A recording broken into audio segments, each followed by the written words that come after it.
All right, let's talk about Austria. You know, when we think of it, we probably picture beautiful mountains, classical music, a quiet country right in the heart of Europe. But what if I told you that beneath that calm surface is one of the most fascinating stories about national identity you'll ever hear? How does a vast empire that once ruled half of Europe become, well, that? The answer is pretty wild. I mean, just look at this. On one side, you have the Habsburg Empire, the sprawling multi-ethnic behemoth. And on the other, you've got modern Austria, a peaceful country with just 9 million people. So what on earth happened? This wasn't just a country getting smaller. This was a country fundamentally rewriting its own story. And this is where it gets really interesting, because here's the central paradox. Austrians speak German. Their culture is deeply, deeply intertwined with German culture. And yet, if you ask any Austrian today, they will tell you with no hesitation, we are not German. So that's the big question we're diving into. Who are the Austrians? Are they basically Germans with a different flag? Or are they something else entirely? It's this unresolved question that's at the very core of what the country is today. To even begin to understand this, we can't start in the 21st century. No, we have to go way back. We have to look at the Habsburg monarchy, because the ghost of that empire, it still hangs over everything. What's so wild is that the Habsburg Empire was never really German to begin with. It was this incredible melting pot of nationalities. Czechs, Hungarians, Croats, you name it, all ruled from Vienna.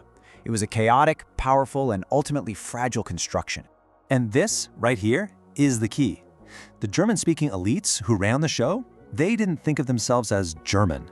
They were imperial. Their loyalty, their entire identity, was tied to the emperor and the empire. Nationality was a far-off second thought. Okay, so let's fast forward to the 20th century, because when that empire completely shattered after World War I, little Austria was left all alone, totally broken, and staring into a massive identity crisis. And this is where the story starts to get really uncomfortable. This timeline really just shows a nation in chaos. 1918, the empire's gone. Poof. Immediately, people want to join Germany, but the Allies say, nope, not allowed. Then, you have the horrific annexation in 1938, and finally, total collapse in 45. At every single one of these points, Austrians were forced to ask themselves, who are we now? You have to understand, after World War I, the very idea of a separate Austria felt fake to a lot of people. Their imperial identity was gone. They spoke German, they felt German, so uniting with Germany just seemed like the logical thing to do. Being forced to be their own tiny country felt like a punishment.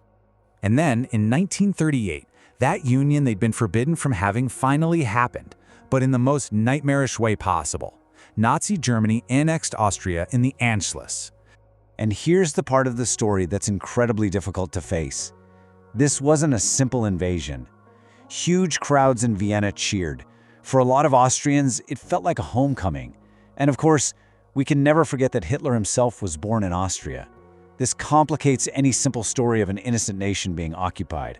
So after the war, with Nazi Germany in ruins, Austria had a colossal problem. How do you possibly explain your role in all of that? Well, the answer was to pull off one of the greatest national reinventions in modern history. What they did was create a powerful new story, a myth, really. They began to portray themselves as the first victim of Nazi aggression. Not a willing participant, not an ally, but a victim. And for decades, that was the official story that allowed Austria to avoid dealing with its past. But eventually, the truth started to bubble up. The reality was just so much more complicated. So many Austrians weren't just victims, they were active participants. It took a long, painful process for the country to finally start confronting that complicated history. So what did they do? They made a series of very deliberate choices. First, they politically distanced themselves from Germany. Then, in 1955, they declared permanent neutrality, no Cold War sides for them. And third, they completely rebranded the nation as this peaceful, neutral, distinctly European country. And all of this leads us to the final, and I think most mind-blowing part of this whole saga. It's a twist that challenges how we think about what a country even is. Because what Austria proves is that national identity isn't just about the language you speak or the history you share, it's also a story. It's a psychological choice. It's an intentional act of saying, we are this, not that. The Austrians didn't change their past, they just decided it meant something different now. And you know what? It worked. It absolutely worked. Today, if you ask an Austrian, they don't feel German. That psychological separation, built up over decades, is now totally real. So what we're left with is a nation built on these incredible contradictions. A German-speaking country that isn't German. The heart of a former empire that now loves being small and neutral. A nation that had to rewrite its own story to move forward. And maybe that's the biggest lesson here. Maybe Austria is proof of something kind of unsettling, that national identity isn't set in stone. It's not permanent. It can be rewritten. It can be reimagined. It can be, in the end, a choice.